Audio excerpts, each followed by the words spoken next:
জন্মের আগে প্রিয় নবী বাবা হারালেন, 6 বছর বয়সে মা হারালেন, 8 বছর বয়সে দাদা হারালেন।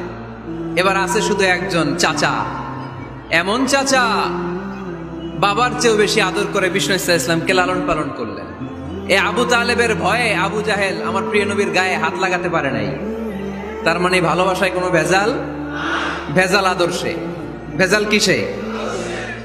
শেষ নিঃশ্বাস ত্যাগ করার আগে আবু তালেব অসুস্থ। আবু জাহেল উতবা সাইবা একদিকে, আমার নবী আরেকদিকে। আমার প্রিয় নবী বললেন, চাচা আজীবন আপনি ছাতার মতো আমাকে আশ্রয় দিয়েছেন, আজীবন আপনি বাবার মতো কোলে পিঠে করে মানুষ করেছেন, একবার শুধু আমার কানে কানে বলেন লা ইলাহা ইল্লাল্লাহ মুহাম্মাদুর রাসূলুল্লাহ, বাকিটা আমি আল্লাহর সাথে বুঝে নেব। কিন্তু আবু জাহেলও পাশে আছে না নাই? আবু জাহেল কয় না, আবু তালেব খবরদার, আজীবন যে শিরকি ধর্মের উপরে ছিল ওইটার উপরেই থাক, বাপ দাদার ধর্মে চুন কালি মাখিস না।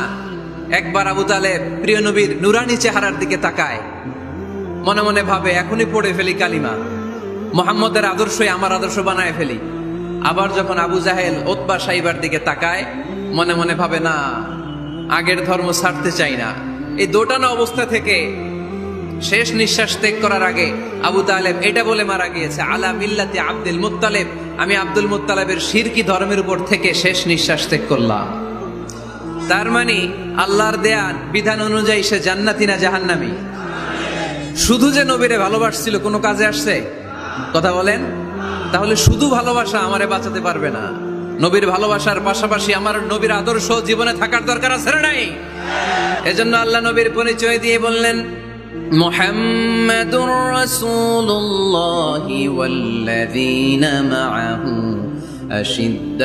মহান আল্লাহ তাআলার এই ছবিটিকে সম্মান করে ভিডিওটিকে লাইক করে চ্যানেলটিকে সাবস্ক্রাইব করে দাও। কারণ তুমি যদি মহান আল্লাহ তাআলার ছবিকে সম্মান করে চ্যানেলটিকে সাবস্ক্রাইব করে দাও, তাহলে মহান আল্লাহ তাআলা তোমার প্রতি খুশি হয়ে খুব দ্রুত একটি দারুণ সুসংবাদ নিয়ে হাজির হবেন। তো অবশ্যই ট্রাই করে